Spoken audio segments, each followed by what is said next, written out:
Hi there. Let's talk about the new Silk Road. As we all know that the global map is changing once again, not primarily through war or diplomacy, but through the transformational trade routes. For centuries, global commerce has been structured around warm water corridors and like the Mediterranean, the Indian Ocean, the Suez Canal, and the Strait of Malacca. And these routes shaped empires, economic hierarchies, and patterns of globalization. However, today, a new set of routes is emerging far to the north. As Arctic ice retreats, the high north is gradually becoming accessible to commercial navigation, energy extraction, and strategic competition. And this development has prompted a growing number of analysts to describe the Arctic Sea as a potential new Silk Road of the 21st century. Yet unlike its historical predecessor, this route is not shaped by caravans or deserts, but by melting ice, icebreakers, and geopolitical ambition. Historically, trade routes have never been purely economic. They have always redistributed power, redefined centers and peripheries, and also reshaped international order. The Arctic is now entering this historical cycle.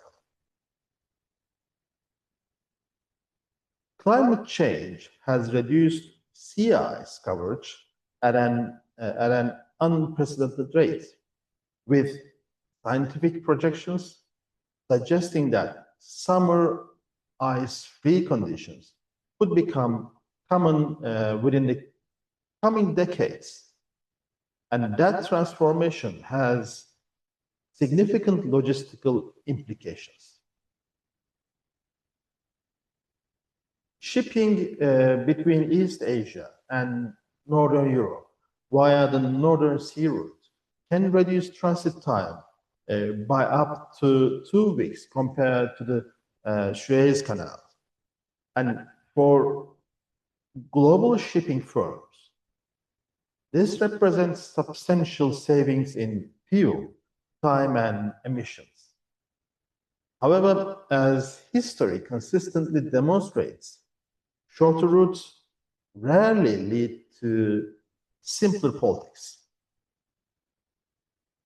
The Arctic is not only a transportation corridor, it is also a major resource frontier. I mean, according to geological assessments, the region contains significant proportions of the world's undiscovered oil and natural gas reserves, as well as critical minerals such as nickel, cobalt, rare earth elements, and uranium. And these resources are increasingly important for both conventional energy systems and the green transition.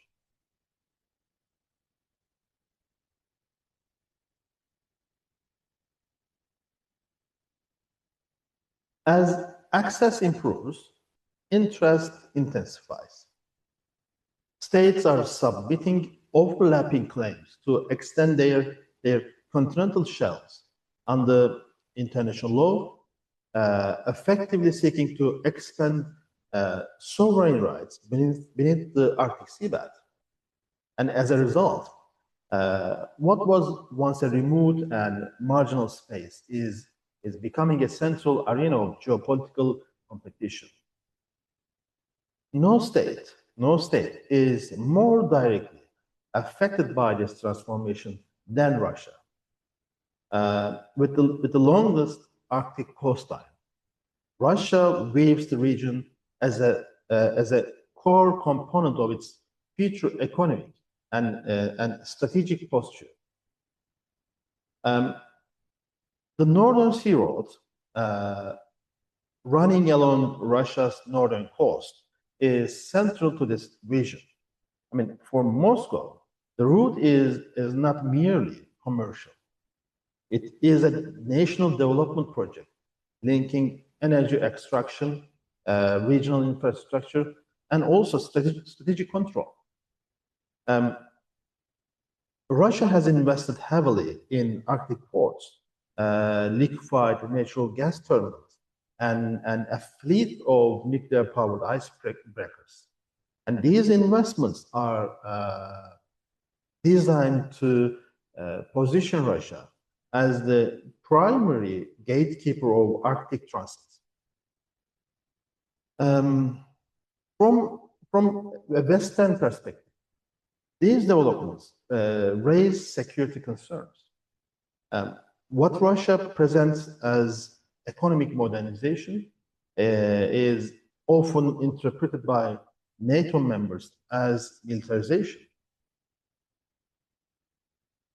China represents a different but equally significant and as an Arctic actor. I mean, despite lacking an Arctic coastline, Beijing has declared itself a near-Arctic state and has articulated a long-term vision for polar engagement. And this vision is framed through the concept of a polar Silk Road, which is presented as an extension of the Belt and Road Initiative. And China's interest in the Arctic serves several strategic purposes. It diversifies trade routes away from vulnerable choke points and also supports access to critical resources and enhances China's role in shaping emerging governance norms. Chinese shipping companies have already conducted multiple Arctic transits, and Chinese capital plays an important role in Russian Arctic energy projects. And in this sense, the Arctic has become another domain in which China seeks to translate economic capacity into structural influence.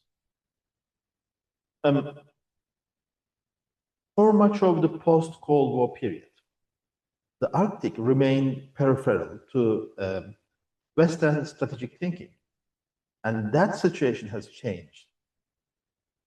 Russia's expanding presence and China's growing engagement have prompted a reassessment in Washington and also Brussels.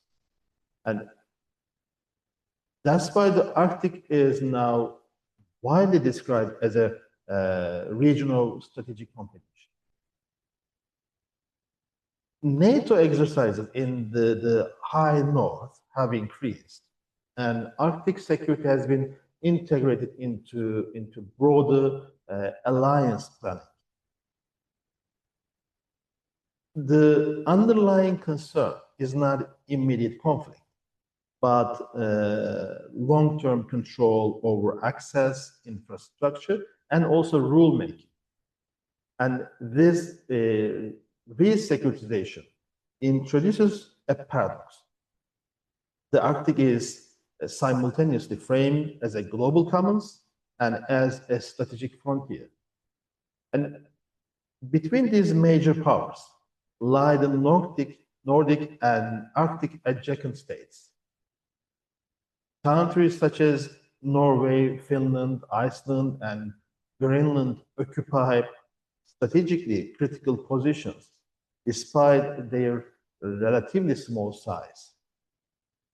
And they seek to balance economic opportunity with environmental responsibility and alliance commitments.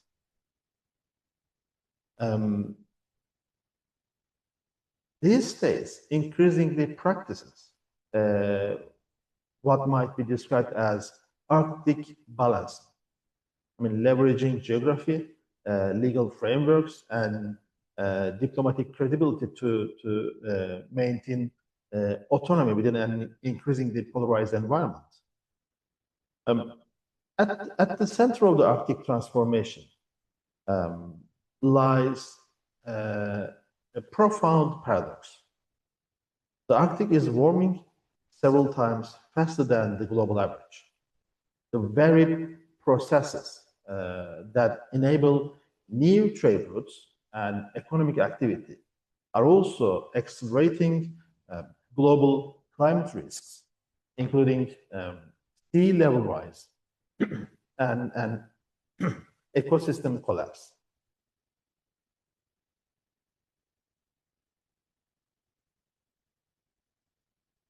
This means that Arctic opportunities are inseparable from global environmental crisis.